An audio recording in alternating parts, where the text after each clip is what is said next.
immediately repair this problem or resolve this problem. That's where the allocation funds will come in to basically service the constituency, right? But we know, as a matter of fact, that this allocation was not distributed equally to all the elected representatives. And there are some discrimination in terms of the allocations. So it has been a topic that Ideas and Bersay and even the Bar Council, I think, have been talking about, that we want to reform this area. And we actually came out with a paper, have done some research, consultation with lawmakers, with aduns and MPs to see what actually is really happening and the functioning. YB Imran. On this area. So today, the sessions will be conducted in 3 parts. First part, I will invite Tricia Yeo. Tricia is the CEO of Ideas, to make a presentation of the overall of this issue and some of the recommendations that we want to put forward. And then session number 2, part 2, is that I will invite YB Anthony Lok and also YB Imran, Adun from Sungai Panjang, to give their opening view and can also respond to Tricia's paper, and then opening view and things that they want to talk in relation to this topic. And then after that, we will open up for Q&A, question and answer from the floor. And I would like to really put forward 10 minutes or 15 minutes at the end of the sessions to talk about how we can move forward. I understand that there may be challenge to push through this law, but what can we do to make this more able to be materialized? This reform. So that will be the format of the sessions, and we will close at 5:15. 5:15. So without further ado, let me just pass the floor to Tricia. Do you need to use that? No.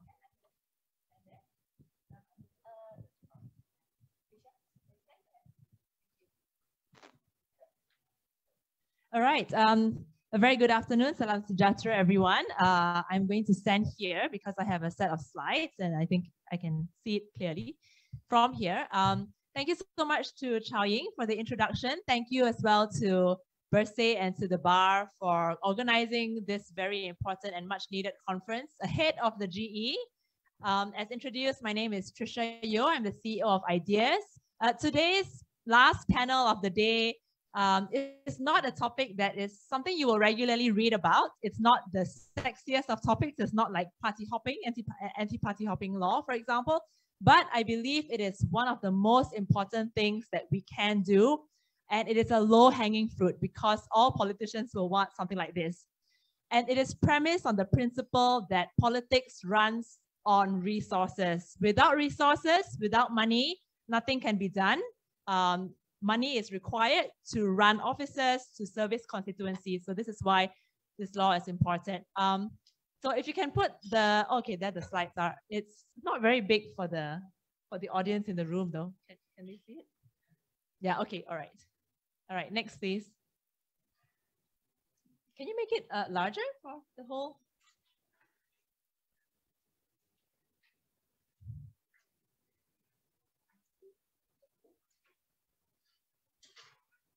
Okay, while they're, okay, I think I'll just proceed until they're able to make it bigger.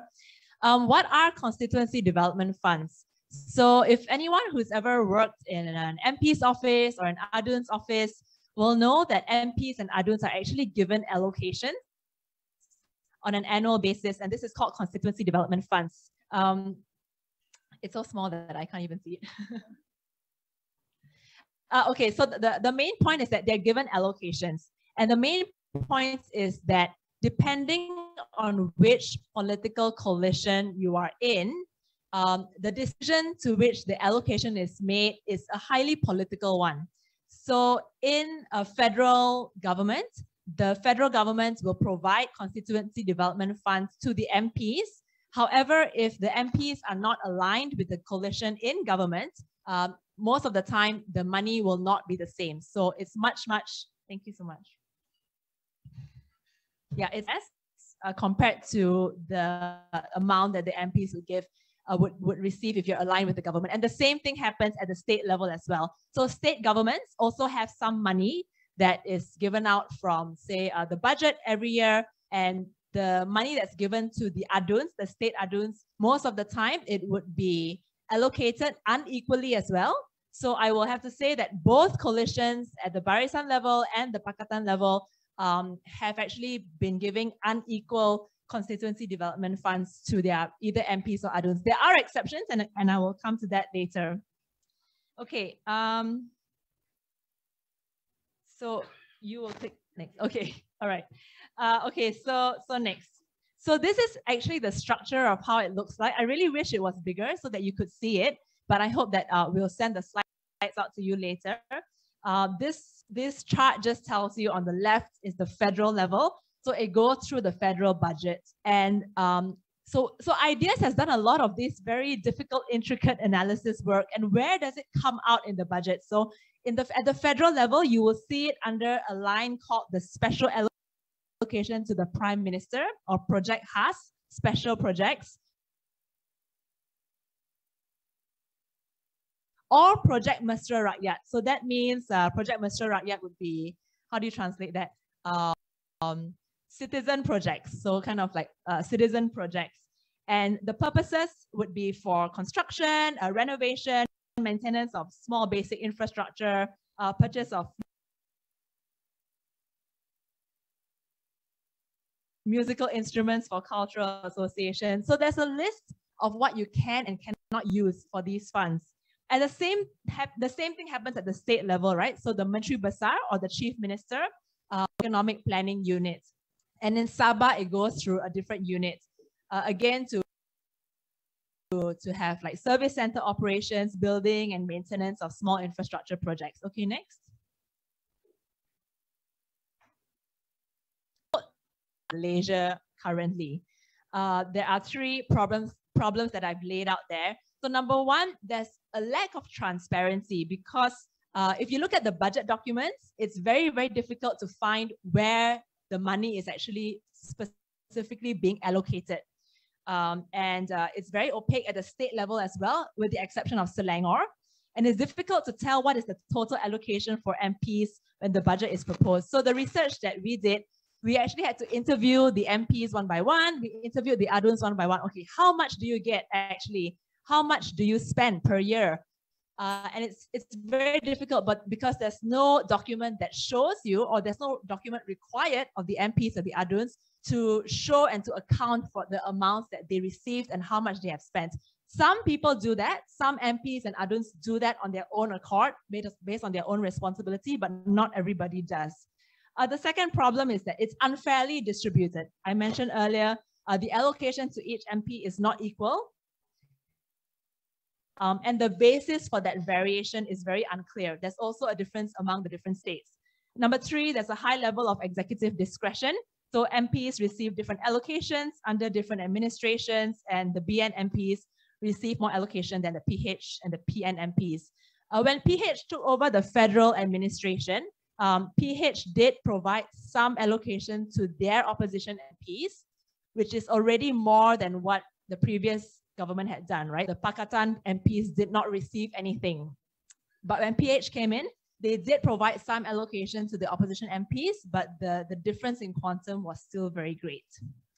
Okay, so if you remember in the MoU that was signed last year, the MoU actually had a clause which promised for equal constituency development funds to the government MPs and to the opposition MPs who signed the MoU. So again, it was not to all the MPs. It was only to the MPs who signed the MoU, right? So it's again quite restrictive. While we were welcoming of this move in the MoU, the problem with that is that it was not institutionalized as well. So if the MoU ends tomorrow, that will be it. The MPs would not be promised equal CDFs. So again, in terms of lack of transparency, it's a short-term solution and it is unlegislated for. So it is unclear what happens when the MoU expires, what's going to happen after this month, for example, after July. Okay, next. So just to give you an idea, and this is quite detailed. Again, I don't think you can see it on the screen. I'm so sorry. The paper that we wrote, and I will share the link and the paper with you at the ideas or per se, and download the paper. But we looked at other country comparisons. So CDF is something that is not exceptional to Malaysia. It started in 1971. So incidentally, 1971 is also the time when the new economic policy started, right?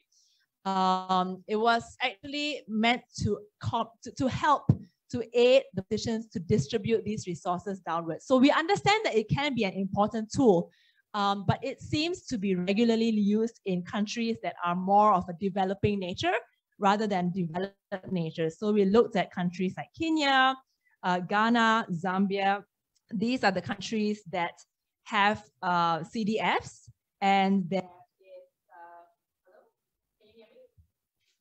Okay, the mic isn't working, but hopefully my voice is loud enough until they fix it. So if you can see that the percentage of amount of CDF allocation in the budget, in Malaysia, it's about 1% of the annual government expenditure, which is, you know, quite reasonable. If you look at Kenya and Ghana, it's in Kenya it's not less than 2.5% of the annual revenue. In Ghana, it's not less than 5% of the gross national income. But if you compare it, India was 0.08%. But the problem would be looking at the right column, where is the distribution. So in Malaysia, it is unequal distribution without a known formula. Whereas in India, there is a formula. So they know exactly what they're getting. Next.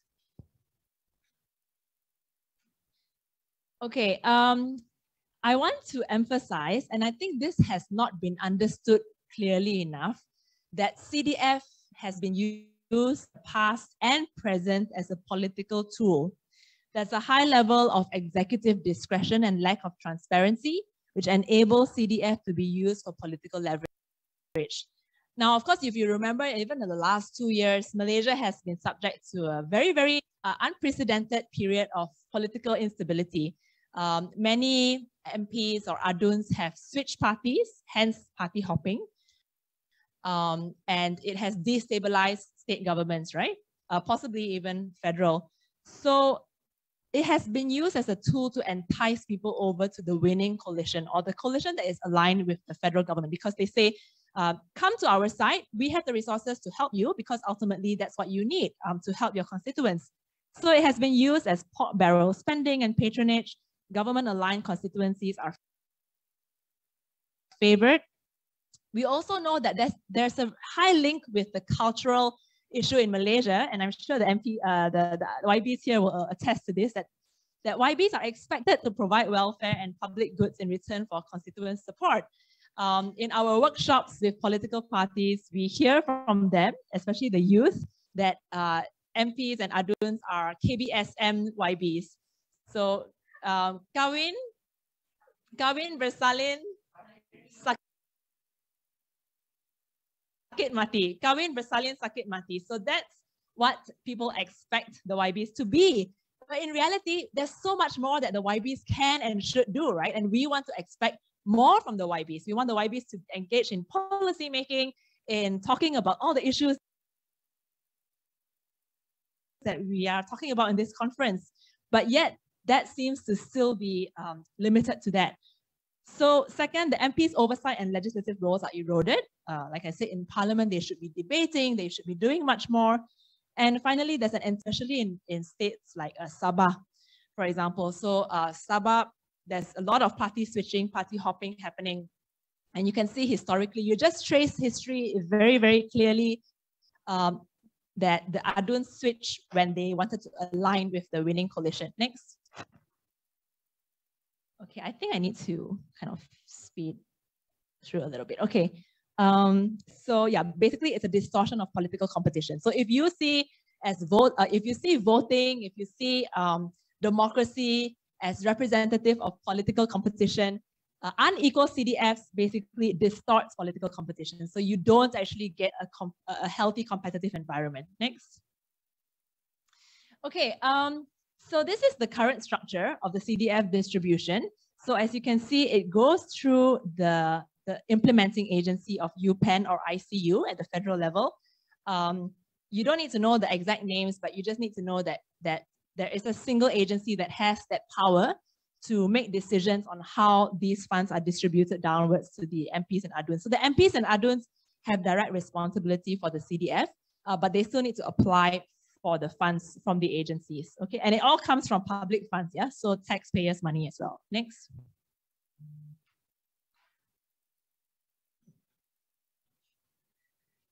Sorry, there's a bit of a lag, that's why. Okay.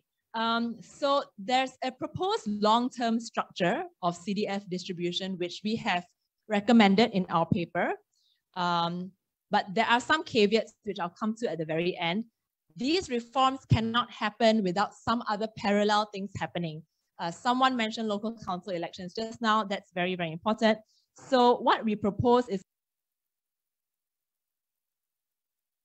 actually there's a separation of political financing and development funds.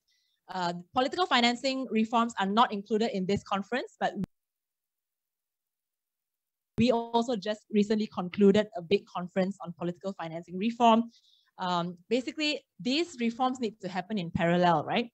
Where the election campaign would be regulated, would be overseen by an elected local government. So this would actually sort of remove the responsibility of the MPs and ADUNs to think about having to service the constituents in a development sense. All right, next.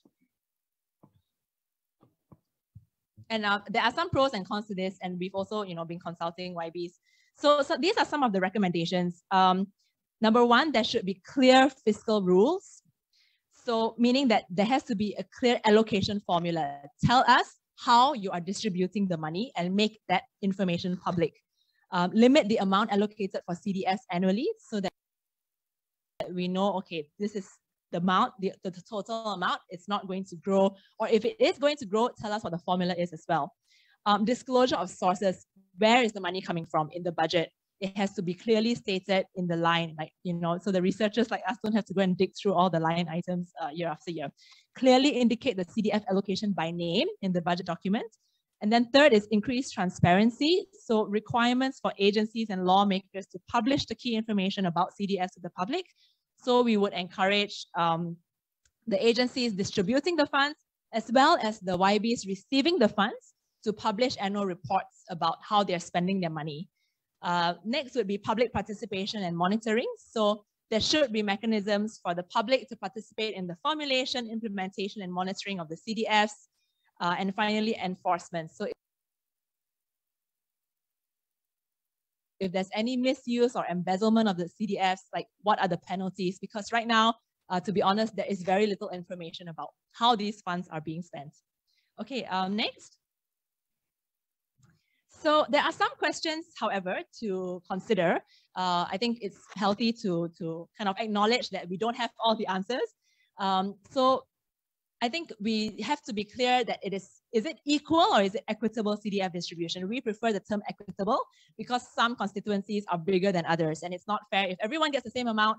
If you need more, perhaps you're in a rural area that requires more development. Number two, what are the most immediate improvements possible? So the immediate low-hanging fruits, you could already revise some guidelines and circulars, right? Without actually having a law in place. You could have a distribution formula. These things you can do immediately. And in the long term, should the CDF be repurposed or retired? Okay, this is a tricky one. It's tricky because the way the political system has evolved in Malaysia, as I said earlier, is that voters have come to expect this of their MPs and ADUNs. So is that the most efficient way of resources to be used in the country? I think that's the question to be asked. If we say overnight we make those changes now, I'm sure that we will get resistance from the YBs and all the political parties will probably share some concerns over that. But if we can convince everyone that in the long run, this can actually help you do better work, and you can actually perform well and show this performance to your voters, then I think that's something that is, we should try to explore that. Meaning that you don't have to spend 80% of your time fixing roofs or fixing, broken pipes and drains, but actually engage in debates with the people like we're doing here. And if you can be promised that this is going to be handled well, and we don't have to be the middle person to handle it, this is something that we need to think about in the long run, right? Do we actually want it, or do we retire it? Okay, next. I think this is just, the one or last two slides. So, so what we're coming to is actually talking about the possibility of legislating for it. So I mentioned earlier that it's not enough to just put it in an MOU. You can have an MOU 2.0 tomorrow. It may still be there, but it may not be there. So if you legislate it, there is already a draft bill that YB Gui from PKR, while he was an MP, actually put in as a private member's bill. And the draft is very good. So he already put in, okay, the allocation of funds, what the funds should be used for. There should be a select committee for the fund. There should be a constituency committee. This is his proposal, to have like an MP as the chairman and so on. And there's an accountability section as well. And then the next slide just summarizes some of the things that we've put in our paper. Oh yeah, so this is the left report is the one that you can find on our website. That's the joint paper that Bersay and Ideas co-authored on the issue of constituency development funds. I think it's very, very useful. I haven't seen something as like comprehensive as this. And I also wrote something on the political economy of federal-state relations, how the center influences resource distribution to the periphery. So it has some mention of CDF there as well. Next. Okay, this is probably the older version of the slide, but we can move to the next slide because it actually has some of the summary of the recommendations. Okay, okay, it is actually very small. So I just want to emphasize that we actually split them up into immediate term, short term, and long term. So we know what exactly we want to achieve. We know that in the short term, we can't get that act straight away, but we would like to have a transparent constituency development fund to pass a CDF legislation that contains all the various formula. And I think I'm just going to leave it there because you can download the paper on the website. So thank you very much for your time. I look forward to the discussion. Thank you, Tricia. Topics and the complication of it. Thank you. I hope everybody really got what she presented just now. So next, I would like to invite YB Datuk Muhammad Imran Tamrin. You first. You first. YB Datuk Muhammad Imran is actually a state assembly from Sungai Panjang, UMNO. So just now we talked about Adun servicing the constituency. So what is your take on this? And also you can feel free to comment. In fact, Dr. Imran is the person that we consulted many times on this issue as well, and he also came to some of our forums to present his view. So 15 minutes, yeah. Bismillahirrahmanirrahim. Assalamualaikum warahmatullahi wabarakatuh. Very good afternoon. Salam keluarga Malaysia. Salam kita Selangor. Thank you, Ms. Chow Ying, our respected panel, Yang Berhormat Anthony Loh, and Ms. Tricia for the presentation and the opening remark just now.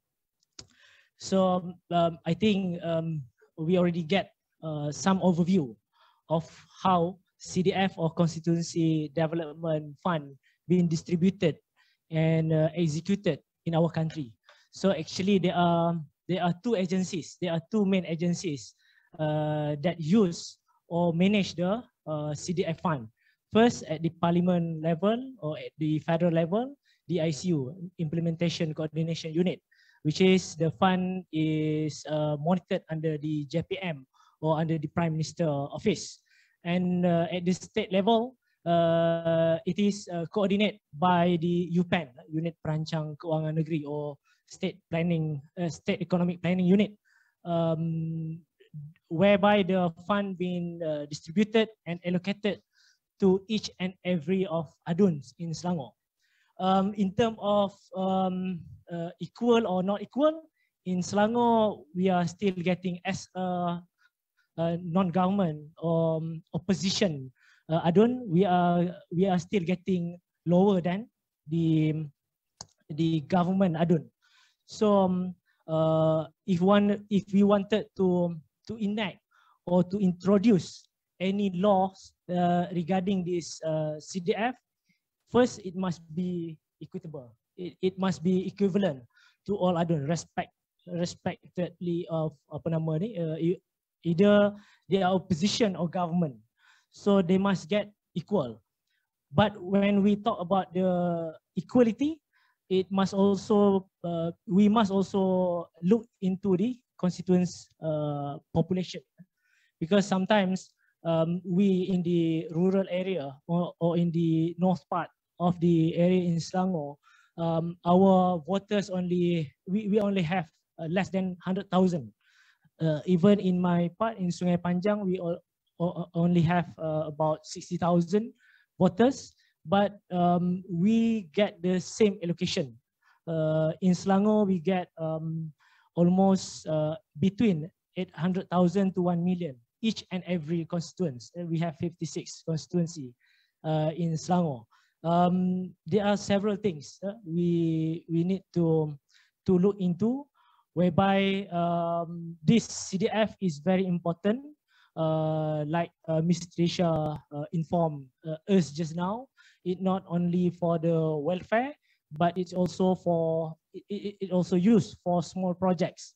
But what is the difference between the CDF and the original or the dedicated fund distributed to each and every agencies of the government?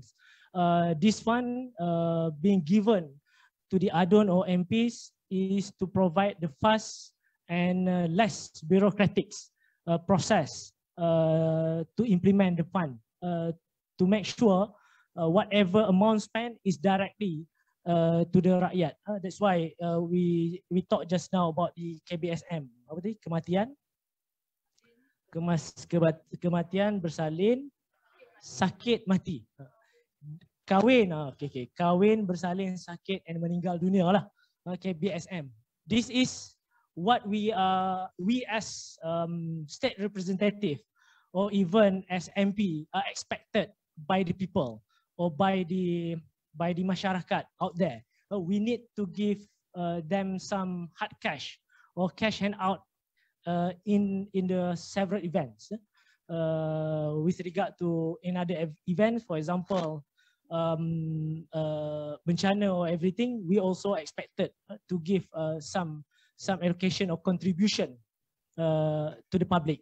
So there must be a rules or regulation to regulate this thing if we wanted to make this CDF be transparency to everyone.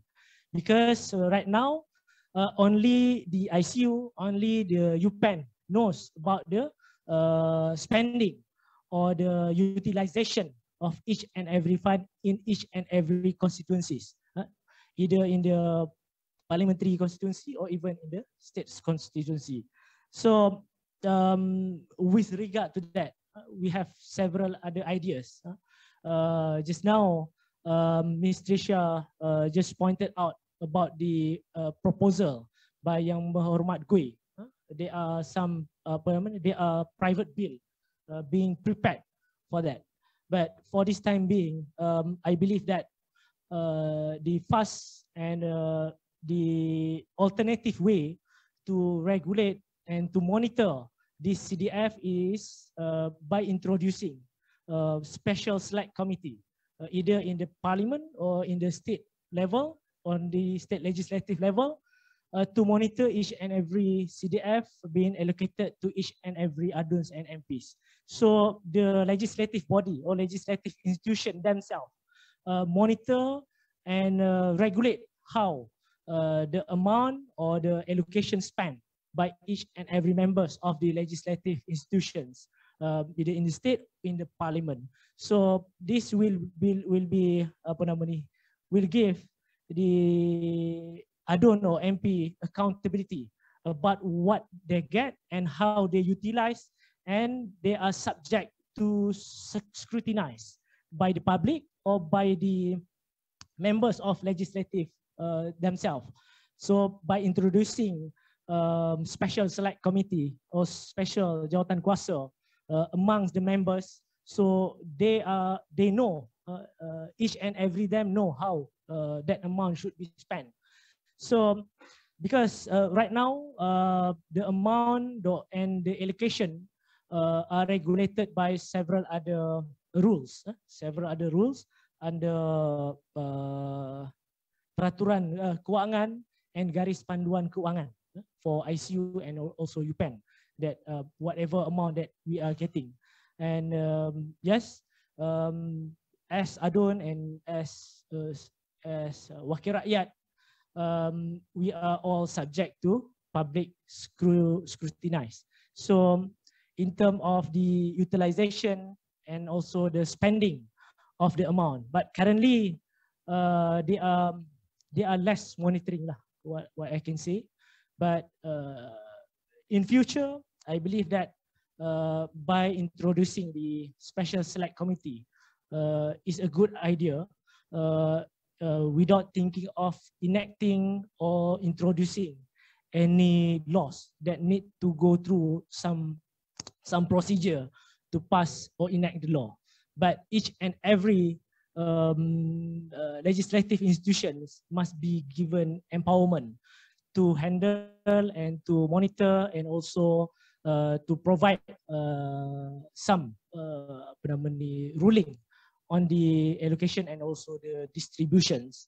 So we hope that in the future, both in the parliament or in the state level, the CDF are given equally.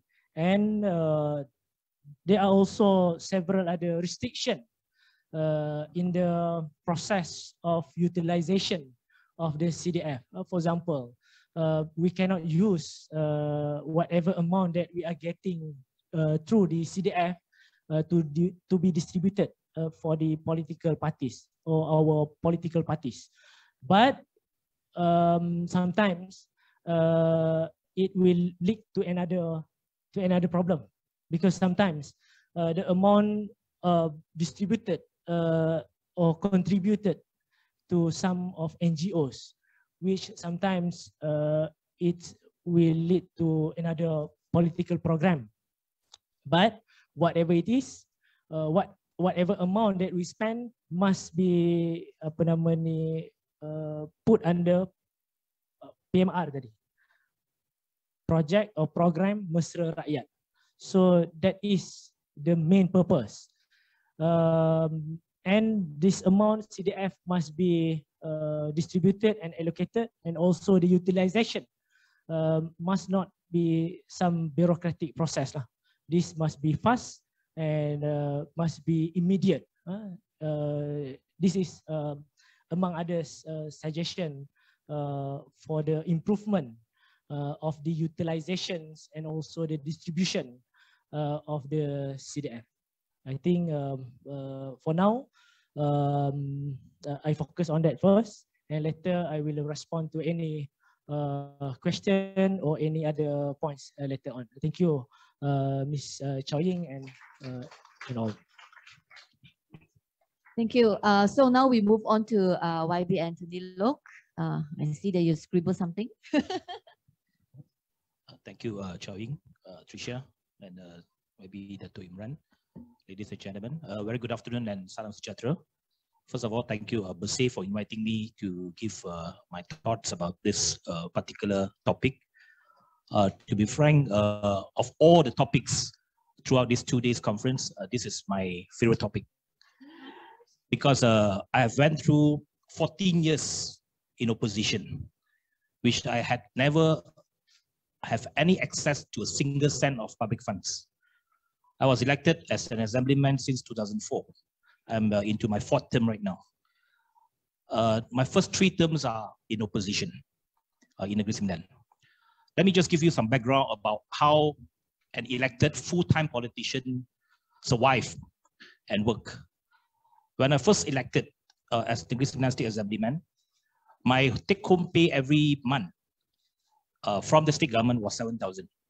That is before I have to contribute 15% to my party. Roughly, I get about 6,000 over. And that 7,000 is inclusive of 1,500 ringgit of service center allowance. That 1,500 service center allowance in Negeri Sembilan was provided during Isa Samad's time, when there were no opposition. Of all the 36 assemblymen, or government assemblymen, or BN. 2004, 2 opposition elected. One of them is me. So the 1,500 ringgit, because of 2, the then MB, who was first term MB, Tokmat, did not reduce that. He continued to give and provide that 1,500. But then 2008 political tsunami came. Negeri Sembilan almost fell to the opposition. We won about 1/3 of the assembly seats. We have 15 opposition assemblymen. The first thing Tokmat did was to cancel that 1,500 ringgit service center allowance. So all state assemblymen left with 5,500 ringgit to survive. So that 5,500 ringgit, imagine if you are full-time, you have to use that money to pay for your service center rental. You have to hire your assistant, and you have to pay for whatever KBFM that you mentioned just now. Okay. And I tell you one kisah benar, one real story. My service center in Seremban was near to the Seremban prison. During my first term, one of my lifelong experience, which I will never forget, is that one day there was one inmate who was just released, came to my office. He walked from the prison to my office, which is just about less than 1 kilometer. He asked 30 ringgit from me. He said, can you give me 30 ringgit to buy a bus ticket to go back to my hometown in Johor Bahru? 30 ringgit. So of course I give him. So that is the thing that I want to tell you, that in Malaysia political culture, the MPs and assemblyman's office is the last resort. Whenever people that have really nowhere to turn to, they know that they have to go to the MP or SA's office. So that is how a politician work, or our service centers function in real life, in real politics. Because without a service center, you will definitely be criticized. You will definitely be, mentioned that you are not working, you are lazy, you're not seen, you don't even have one service center, people cannot reach you, so on and so forth. So a service center is almost a compulsory must-have for any elected representative in Malaysia. So even if you are not there, you must have at least have an assistant there. And besides that, besides welfare, besides giving aid to the public, you have, in your constituency, have a lot of parent teachers association, schools, associations, and so forth. So when we are in government, or when we have funds right now, of course, every weekend I will have invitation to attend dinners, to give a speech. Of course, we know the purpose is not that the people want to hear my speech. The purpose is that at the end of your speech, you will announce how much allocation you are giving to that association. So that is understood. My first 14 years as opposition, I never attended any association dinner as a guest of honor. I will always attend. They will invite me to be there, to have my meal. But the guest of honor who will officiate that dinner will always be my opponent, who I defeated, because he had the fun to announce. So I will have to sit there and listen to his speech, talking about politics and so on. So that is normal in my first 14 years as opposition. So definitely when we are in power, we are in government, and right now we have this environment right now and the condition that we can push for some sort of reform, I will fully agree. I will fully support any reform that can give equal allocation to all elected representatives, irrespective of whether they are government or opposition. That is my position. Coming back to the question, I would like to take this opportunity to be very transparent with all of you. Tricia can quote me on this for your report to answer your question just now. How much fund are we getting? Okay, I'm sure this is the questions that everybody is hoping to hear. First of all, the MOU. The MOU was signed on 13th of September last year. So when we signed the MOU, one of the conditions that we put in, and of course I was one of the main negotiator representing DAP to discuss and negotiate with the government for the content of the MOU. One of the things that we asked for is that we must get back equal allocation for our constituency. Whatever we are getting when we were in government, that is the amount that we must get. Okay, whether or not the BN or the government backbenchers getting higher, we do not know. Of course, we were told it's the same amount. The amount, yearly amount, is 3.8 billion. Consists of 3 components. The first component is 300,000 for our service center expenses. Meaning that 300,000 you can spend for office rental, you can pay for the salaries of your assistants, and whatever expenses that you incurred in the service center. Okay. You can have more than one service center. It's up to you. 300,000 is for you to decide how you spend. Of course, the 300,000 for my constituency in Seremban, I have enough, if enough to cover my expenses. Because first of all, I have 6 state assemblymen. I have 6 aduns in my kawasan. So I don't need to have 6 service centers in every dun seat, because I have 6 assemblymen and all of them are with the same coalition, and one of them is my MB. So I do not need to take care of, all the state level, because every constituencies are actually well serviced by our respective assemblymen. But 300,000 for a KL MP's office is definitely not enough. Okay? Because KL MP do not have any assemblymen. Hanayo always raised this to me. She said it's unfair. How can we, KL only get 300,000? We should be getting at least more. Because first of all, you do not have assemblymen. Everything will go to the MP's office in KL, in Kuala Lumpur. And then in terms of rental, out of 300,000, your monthly expenses is about, average is about 25,000. Out of the 25,000, 20% will go to your office rental. Easily, you have to pay 4,000 to 5,000 for your office rental. And then salaries, of course, is higher. So definitely the 300,000 is not enough to cover any KL MP's constituency service center. The second component is an outright grant. The outright grant is 1.5 million. 1.5 million outright grant will be deposited into our service center account. When we became government MP in 2018, all of us opened a service center account. For example, my constituency, Pusat Hemat Ahli Parlimen Seremban. That name of the account must be Pusat Hemat Ahli Parlimen of your constituency, Pusat Hemat Ahli Parlimen Seremban. But of course, the signatory is only one person, the MP. The MP must sign the check. So the 1.5 million are deposited into the service center account, but in 3 installments. So, even government funds, they have this Wang Pusingan. It's not that they can give you 1.5 million directly simply because government also has not enough cash. They give you in installments, 3 installments. The first installment in January, second installment in April, third installment in July. So every time it's 500,000, 500,000. And that 500,000 will be deposited into our service center account. And the MPs can decide who to give, but of course cannot give to political party. It's not that we can simply give. There is a guideline. There is a guideline given by ICU, Internal Coordination Unit. Implementation Coordination Unit of the PM's department, ICU. That guideline, you will never believe it. It is a confidential document. It's chop rahsia there, that guideline. Technically, I cannot share with you. Okay? Even though I can share with you all the contents right now by speaking, but I cannot share with you with the documents because there's a chop rahsia there. Okay? So that terhad, and I think rahsia also, there's one word there. But that is actually meant only for the respective MPs or the assemblymen. Of course, there are guidelines there.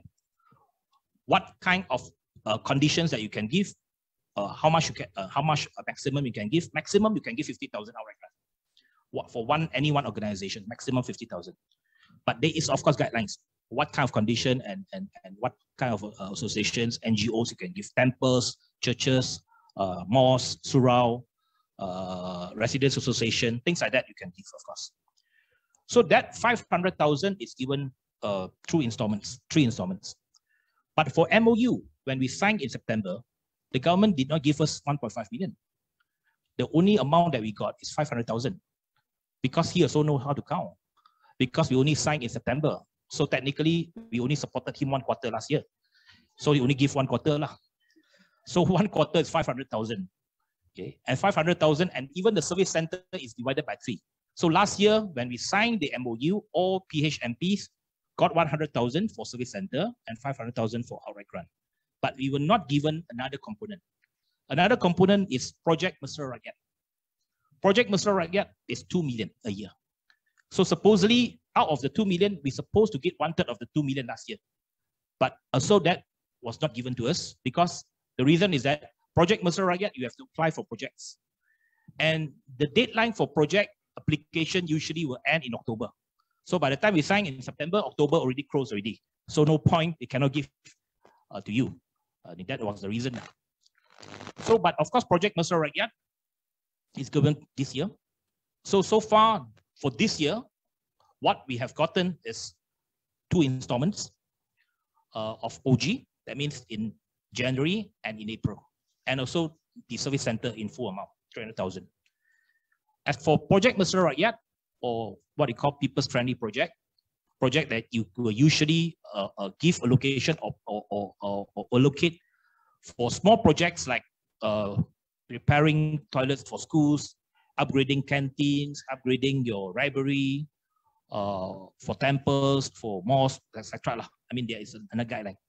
The difference between OG and project is that when Project Mesra Rakyat, you must have a physical project that you must submit the proposal as well as the quotation of the project. For OG, it's basically for activities or programs.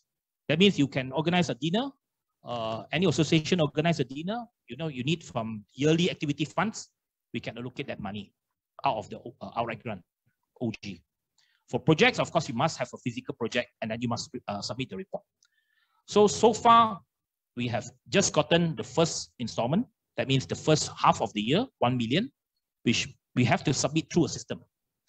In implementation coordination unit, there is a system.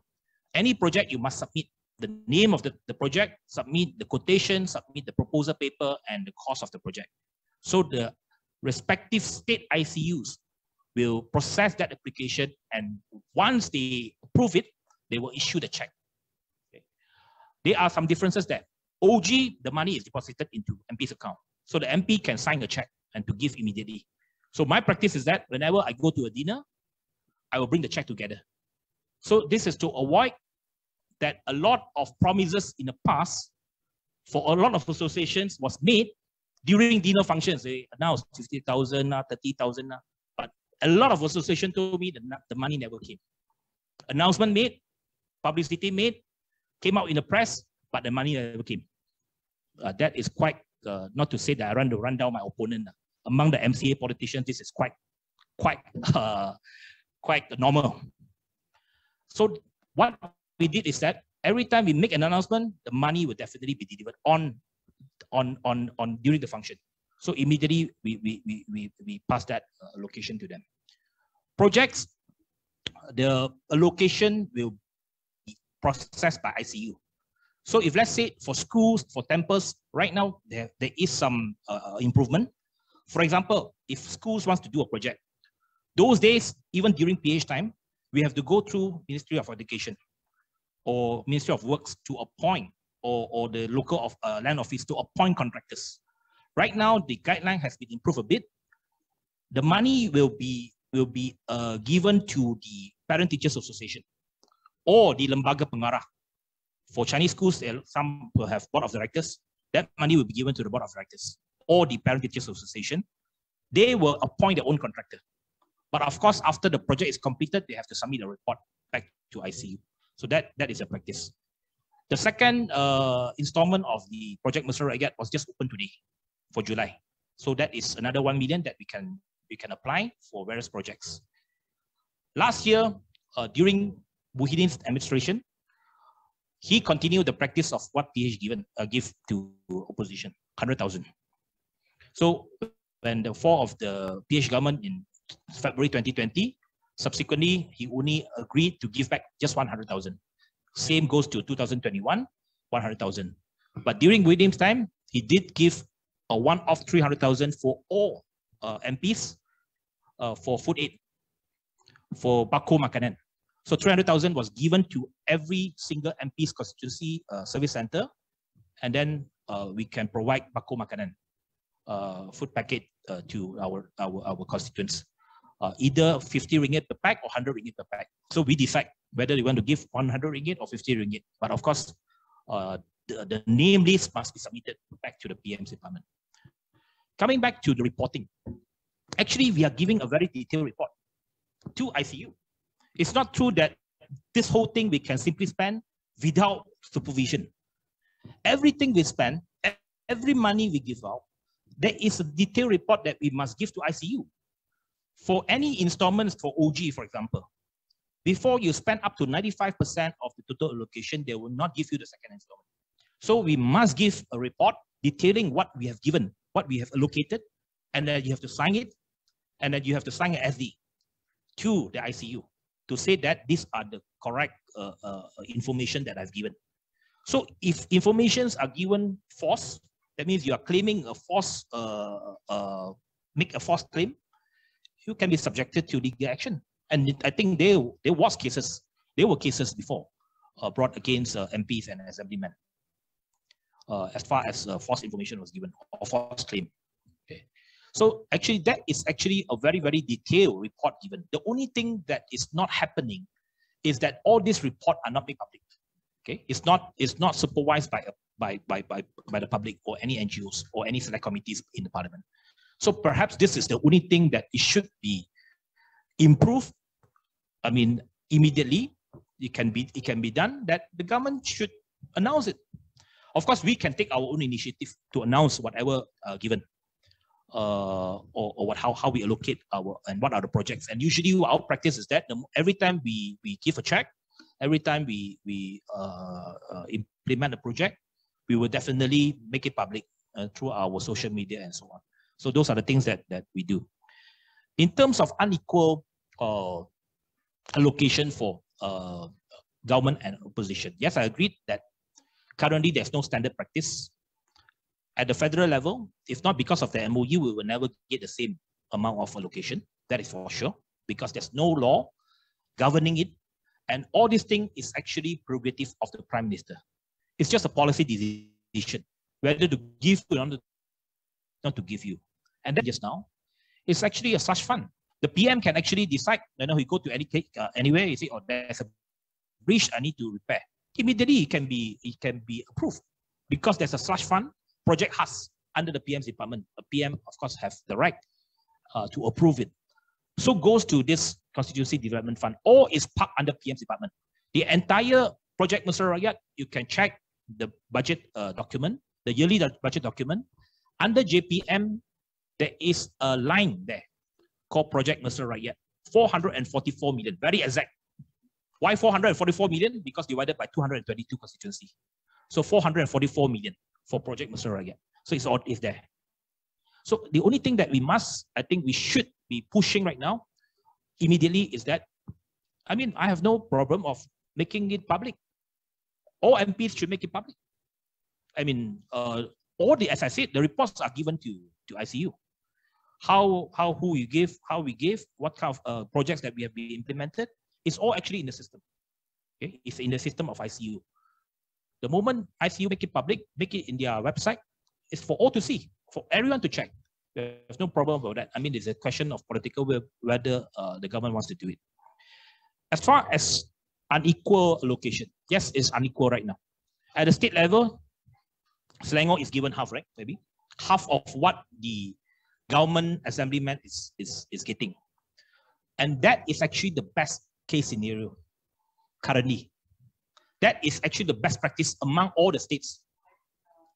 Actually, I wanted to say it just now, but I forgot. Perak is probably an exceptional Perak, case. because there's a CSA. That's right. Yeah. Perak is not because of the government willing to just give you immediately, because there's a CSA signed between us and the government. Selangor is not because of CSA. Selangor make it as a policy, give half to the opposition assemblyman. And don't forget, in Selangor, the opposition leader is being respected and recognized. An opposition leader has an official car, same status like the ESCO. So that is actually the most progressive policy as far as the state government is concerned, of all the states. I mean, I concede that even the PH states right now is not standard in terms of this policy, not standard in terms of how we treat the opposition. In Negeri Sembilan, for example, I've said that openly in the State Assembly. I said that allocation should be given equally to all assemblymen, but it has not been taken up by the state government. And currently, opposition assemblymen, including Tokmat in Negeri Sembilan, gets nothing. Gets nothing. But of course, I make more noise than them. In the State Assembly, I was the one who said that equal allocation should be given to the BN assemblymen as the opposition. But not many of them actually demanded that, because right now they get allocation from the federal government. Some of them, I do not know through what mechanism, but I know that their constituencies get allocation from the federal government. Okay, so that's why they don't really need that allocation from the state. But I think as a policy, we should give equal allocation to all. So assemblyman as opposition assemblyman in Discrimination right now is not getting anything, because for the constituency represented by the opposition, the government appoint a penyeraras, a coordinator. The allocation goes to the coordinator. The coordinator will disburse the allocation, which is, to me, is not a very democratic practice, because usually the coordinator will be either the losing candidate or an aspiring candidate, a candidate who wants to contest in that seat. So of course he was given the resources, allocation, and so on to disburse so that he can make a presence there, which was the practice all this while. And of course in Negeri Sembilan right now is being practiced that way. So my view is that that is not supposed to be, long term.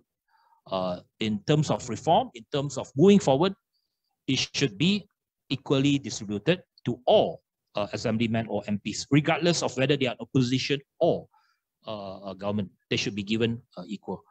And this will only happen if there is a law governing that.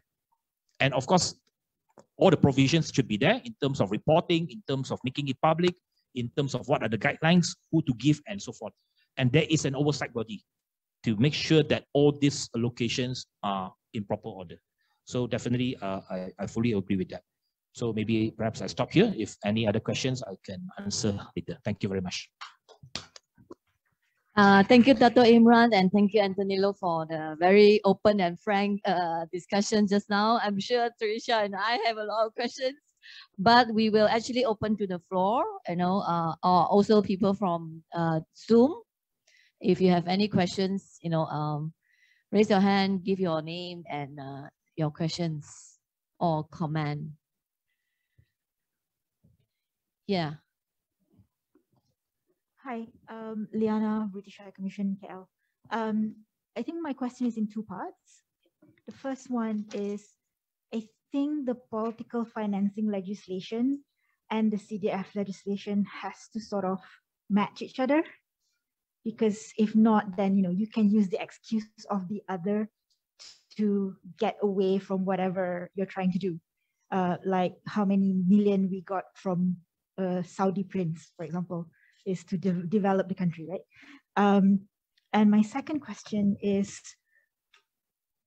if under the service centers budgeting, there is a need for welfare, because we're seeing a lot of flash floods and all this needs kind of like immediate reactive responses, can that be somehow crowdfunded or digitized? So a good example was the kitajaga.co website /app that was live during MCO, and that allowed people around that constituency to help each other. And I seriously think that that gives a bit more communal responsibility, and sort of play into the whole social justice and participation in politics, etc. So can that sort of maybe the welfare part of the development fund be parked under something like that, and you can digitize it so that you raise money from people who are better off in your constituency or other parts in the states to kind of support whatever you're getting or not getting from the state and federal government. Jinghua, I think you raised your hand, right? So we are going to just take one round of questions because we want to leave some time for further discussion. Thanks. First of all, I'm very happy that we have YB Anthony and YB Imran to be here, because you want to find a solution, we need a multi-partisan approach. So let me get straight down to the issues. I questioned this, one of your colleagues, YB Anthony, Penang Adun from DAP, and say, why can't Penang give that? And his answer was that, well, because the opposition in Penang, meaning that those from BN, would get money from federal government, and they would end up having more money.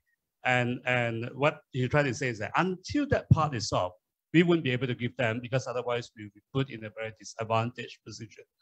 What we see eventually is that you have both the federal and the state government playing very partisan games, because during this was the other way around, right? So if we really want to solve this, we need an agreement cross-party and enacted both at the federal and the state level, so that every state may decide different amount, but it would cut across. And we need to limit the room for additional slush fund, because otherwise I give you the same, but then I give my own people more, eventually still defeat that. So my question is that for YB Anthony, would this, if you're going to negotiate this MoU 2.0 with the government, would this be part of the commitment to take your CDF things into a legal format? And YB Imran, you are a victim to some extent of the historical past, right? Of what happened everywhere. But you are the victim. Would you want to put in your effort to change this? You're a young generation politicians from your party, right? Would you want to break from that? So my question to both of you. Thank you. Is there any other questions? Because we just, okay, Ira?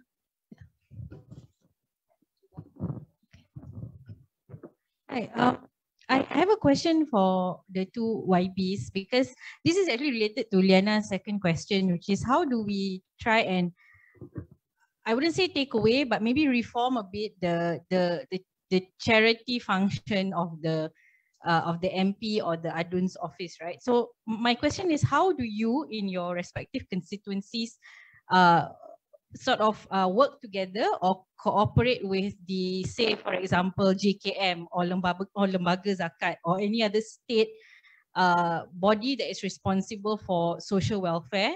What's the role they play, and why is it that your constituents maybe find it easier to go to you to get help rather than to these officers? Is it bureaucracy? Is it just because our people just worship ADUNs and MPs, so they don't know these officers that exist? So I would like to hear about that from both the YBs. Thank you. Yeah.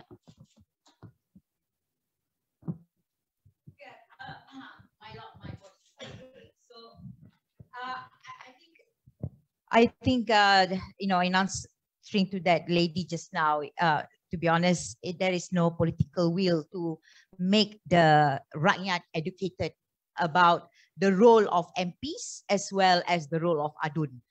A lot of people do not know, what is the purpose of an ADUN and what is the purpose of an MP. So they think that these two really are the channel in which they must go if they have problems.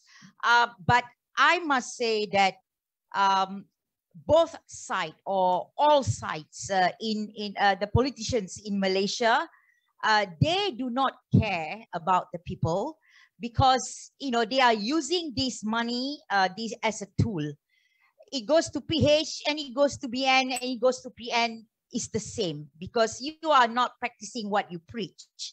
I know PH, like you are promoting for the same for everybody, but not everybody in PH share your views.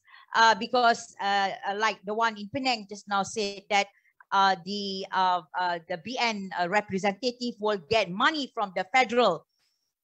You see, this is about informing the public. The public do not know what is going on with this.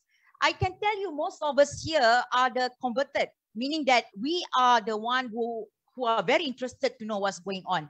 But majority of the people, they have no idea what is going on, the biasness of this. So this is what you need to tell, because you as politicians, you have the platform. You have the platform to tell the public, this is what, the government. But then again, when you say, they will say you are the same. So how are you going to do that?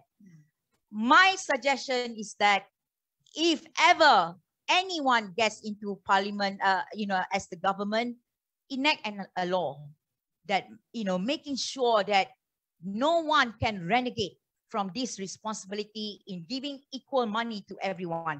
There's no way. You cannot leave it to politicians, because they will, being human, they are not going to do the right thing. Yeah. So enact a law, and that's why I'm very disappointed with PH when they were in government.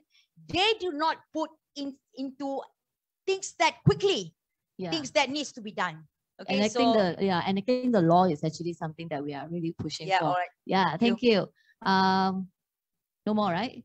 Okay, so a few questions here, right? One is the Political Financing Act and this CDF. Second is about the public donations, right? Public donations for immediate relief. And then Chinghua asking about the federal law and also the state law. We want to pass this, and how do we move forward on that? And also Ira questions about, the welfare department, social welfare departments, and how do we, how can we really synchronize? Because a lot of the thing is actually from the welfare department. So maybe Tricia, you will start first. Sure. I think most of the questions are directed at the YBs, so I'll just, clear up my part first and then let them take the rest of it. So the question on the Political Financing Act and the CDF Act, yes, absolutely. So in our paper, we actually said that, as I mentioned earlier, the CDF Act needs to come in parallel with the Political Financing Act and the reintroduction of local councils. I'll talk about both. So the Political Financing Act is very clearly going to regulate funding into parties, right? So how parties receive funds. And in fact, there's an ongoing effort right now as we speak from this all-party parliamentary group on political financing, which IDIS is the secretariat for, along with some other CSOs here, to have such a draft. So it's very clear the Political Financing Act will regulate the funds into parties. The CDF Act is to regulate the funding into individual politicians, so MPs and aduns. So there are quite clear distinctions between those two pieces of legislations, but you are right that they have to be done together simultaneously, because there can be overlaps as well. Because CDFs can also be used to channel into the parties if it is not controlled for, right?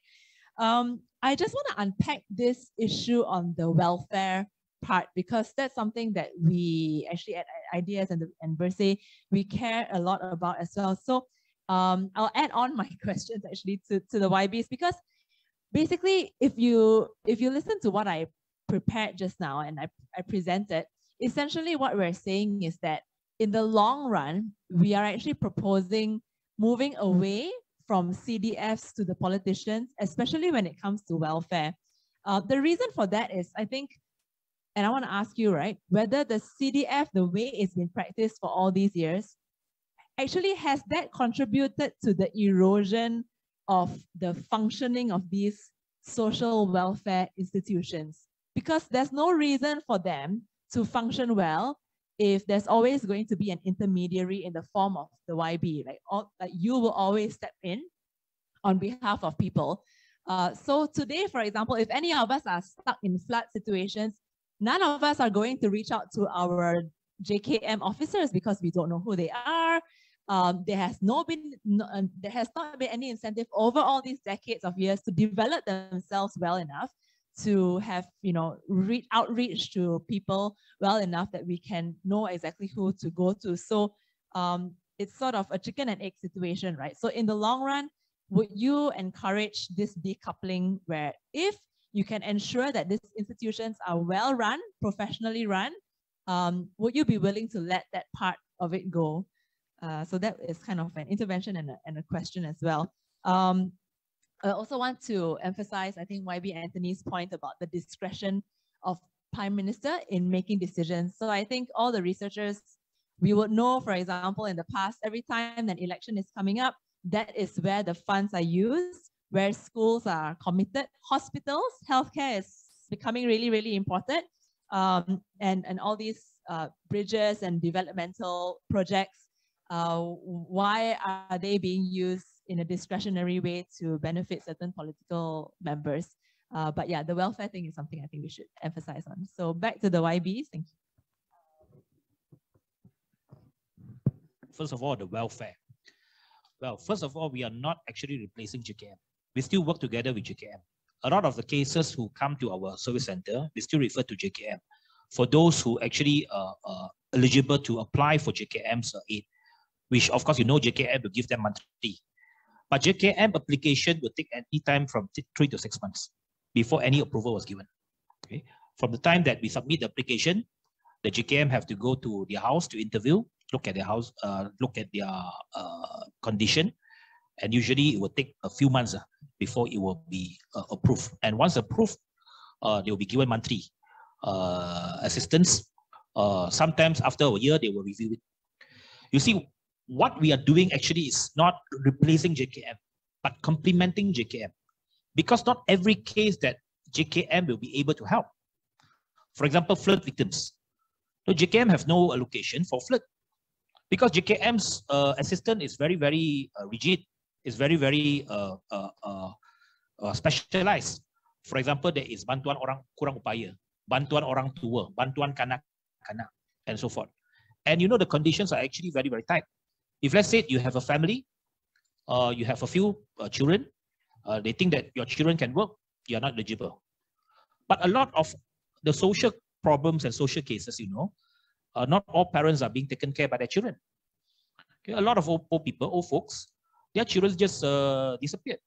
They don't really take care of them. I mean, they have to end up sometimes not enough money to pay for rental, not enough money to pay for utilities. And a lot of emergency cases who come to us, you need immediately 1,000 ringgit to pay for your hospital bills. You go to JKM, they can't help you immediately. So this is where we came in. And cases like, for example, if they need to go to hospital, sometimes, yes, hospital, we say, always argue, hospital is free. We have a free healthcare. You're a citizen, you don't really pay for your hospital dues. Yes, it's true. But don't forget, to commute from the house to the hospital. Sometimes you need at least 50 ringgit per day per transportation cost, per trip. You are going for dialysis, for example, 3 times a week. You do not have cars. You have to provide them with transportation costs. So those are the things that where we came in to help them in terms of complementing it. Of course, long run, we hope that all these things can be taken care by JKM. But still, you need certain discretion, minimal discretion on cases like this, where people do not have to go through that, that authority and go through that bureaucracy in order for them to be helped. I think that is the chicken and egg issue. Of course, long run, I hope that JKM can take care of everything. But then they said, you MPs and assemblymen, especially for assemblymen, well, if they said, if you don't do your constituency work, what else do you do? You're getting a monthly allowance. Because assemblymen, you only sit for Negeri Sembilan, less than 10 days in a year. We only have 3 sittings. 1 sitting lasts 1 week, maximum 3 weeks in the assembly. The rest of the 49 weeks, you are actually in your constituency. If you sit constituency work, you don't do. It's not your responsibility. It's not your problem. Then the people will ask, what else do you do? Yeah, but how? Even if you increase, for example, Selangor have the highest in terms of sitting days, perhaps 20, 30 days a year. still, you know, you still have constituency. You cannot decouple completely your constituency work from your elected reps. I think, as far as Malaysian society is concerned, I mean, my experience on the ground, I don't think that is possible. I think that is too idealistic to say that. I mean, welfare go to JKM, nothing to do with the elected reps. I think this is easier said than done. I mean, it's not practical on the ground. In terms of Chin Huat's question, okay, whether or not we should negotiate this on MoU 2.0. First of all, MoU 2.0 is not what I call it, it's not being negotiated yet. There's nothing, there's no negotiation. There is no process being initiated. It's very much up to the Prime Minister whether what he wants to do. Okay. There are certain items which have not been fully implemented under MoU. Of course, anti-hopping bill, we hope that it can be done by end of this parliamentary session. And then you have this parliamentary reform, Parliamentary Service Commission is yet to be tabled as well. So on any other items, of course, we have the chance, if let's say election is later rather than sooner, then we hope that more reforms can be done. And definitely this is one item that I will personally try to push it. Because I think it's very important that in terms of Malaysian democracy, we must level the playing field. That is something that must be done. And then we must instill a mindset among the elected reps. It's nothing wrong to be in opposition. If your party is not the majority, then so be it. Serve your constituency well, but of course with the resources, with the funds, you can do well in your constituency. And I mean, I have been out of office for 2 years, but I go back to my constituency. I mean, as long as I can serve my constituency, I mean, I never really say that, I mean, forget about your role as your MP, as an MP. So I think that mindset must be there. Most important is that there must be a level playing field. The moment you are elected to represent that constituency, then you must have the means to work and help your people. The biggest frustration for us is that if let's say you're in a position and you do not have the means to help, I think that is the biggest frustration. When people come to your office, I know, yes, it's sometimes easy to say, okay, this is not our work, this is welfare, you go to JKM. But when you are elected reps, you face with your constituents who come to back you, if you do not have the means to help, I can tell you that feeling is very, very bad. I mean, you put yourself in our shoes as an elected reps. During election, you go to them, ask for their votes. I mean, one sentence will make you feel very frustrated for the whole day. Hey, I voted for you, no. Don't forget that I vote for you. Right now, I need some help. You can't help me. I mean, that kind of conversation sometimes very, very hurtful. So it's not that we are being unprincipled. I mean, one party said that we are, because of that few millions of locations, we are being unprincipled. We signed the MoU. It's not that. The money is not for us. The money is not for our own expenses. The money is meant for us to have the means to help our constituents. So that is something that must be understood.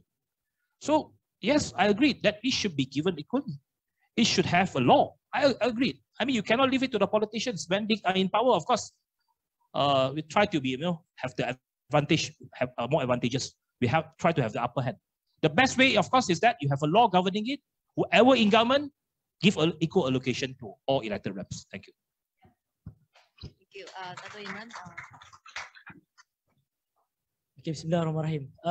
In principle, for me, I would like to agree on that principle whereby the CDF must be given equally, either in for position or for the government. I think with regard to the question, I would like to address about the roles of ADUN and MPs. So this to clear our mind about the roles of ADUN and MP, actually in our culture, and to manage the expectation of the public and the voters, we must have seminars, more discourse session like this, and also more forums to educate and to explain what is the real role and role and duty of the MPs and Adun. Because currently we are doing many things, like YB Anthony Loh informed us just now. We are welfare officer, we are also contractors, and we are also counselors to our voters. This expectation must be managed properly.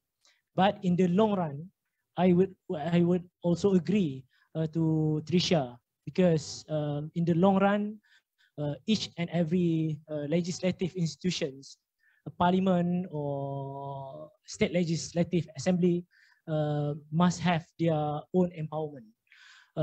The key point is that is the real separation between the executive and the legislative.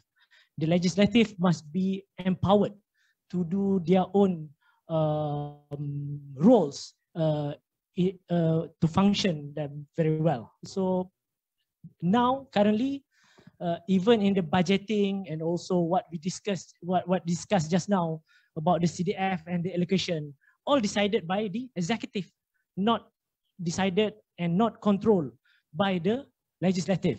So the real separation must go first, and then we can talk and we can go for the long run, whatever we discuss in terms of reform, transform, and everything. So these two institutions or these two cabang, executive and legislative, must be clearly separated and clearly do their own works. So and another one is about the CDF in each and every constituents. We must remove the practice electing or appointing any penyelaras for parliament or for adun, so that every adun and MPs getting their similar amount and can contribute to their voters or even to their constituents equally, opponent, opposition or government. And also agree on the YB Anthony Loh said just now, don't penalize the oppositions.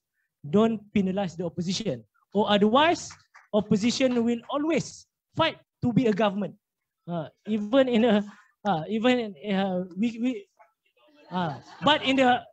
but we fight to be a government during the general election, not fighting to be a government when we are appointed or elected as opposition. What happened just now post PRU 14, the opposition always fighting to be a government. So because what? Because they rely, one of the reason they rely on the CDF fund, because they said that they cannot contribute, they cannot help their voters or the masyarakat because they don't get the CDF.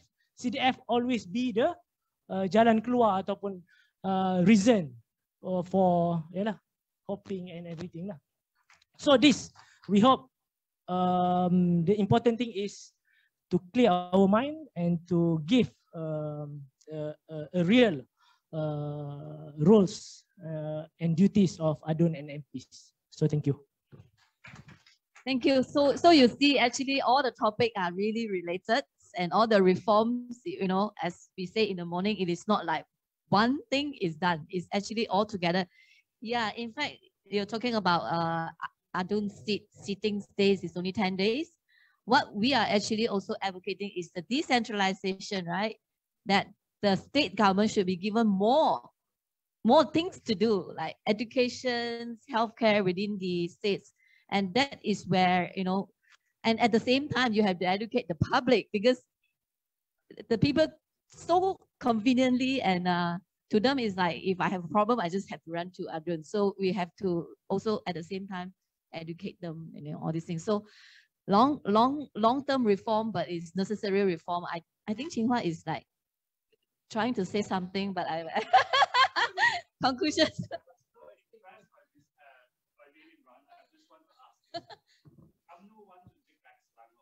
Would you put Equitable CDF enactment as part of your BN manifesto? I'm not saying that you commit for your whole party, but would you push for it? Would you personally drive that? Chinhua, it's already in the BN Johor manifesto. So I'm sorry, I'm tying you to it already, YB. Before you answer, can I just interject? BN is so promised in Malacca, but Malacca after election it has not been implemented. The adun pembangkang in Malacca right now is not getting any allocation. Okay, just for that. I mean, I hope that of course YB more progressive voices in UMNO. I hope that he can push for it. Thank you. Me, okay, thank you, Chinhuat, for the question.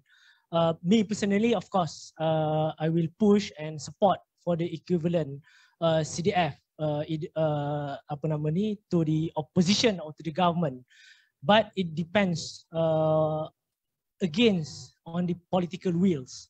But for the spirit of the reform, so my stand is to push for the same for the manifesto, and even like what YB Anthony Lo informed us just now, even in Negeri Sembilan, yet to have same, but he is still fighting for it in government in Negeri Sembilan, same like me. So in principle, it must be given equally, and again, we cannot penalize the opposition. Both opposition and government have the similar duty to build the state and to build the nation together. That is very important idea that we need to move it out to everyone. So thank you. So I think the next conference, the full day conference, will be just on CDS, and we will invite all the state heads of BN and PH together to make them commit. But I think the point here is that we are seeing this political instability. Well, we'll not say instability, but fluidity, right? Where there's no certainty who's going to emerge as the victor at the state level, federal level. So it's in everybody's advantage to push for equal CDFs. Yes. Thank you so much for the really lively discussions. I actually want to have like 10 minutes to discuss about way forward, but I think we know what to do. Maybe another conference. Thank you very much. I really don't want to hold up everybody because we promised to finish at 5:15 and we should stick to our time. Let us give a big round of applause to all the YB here. It's really refreshing and encouraging. We got so much information from you, YB, and we have so much commitment and encouragement from you, YB Imran.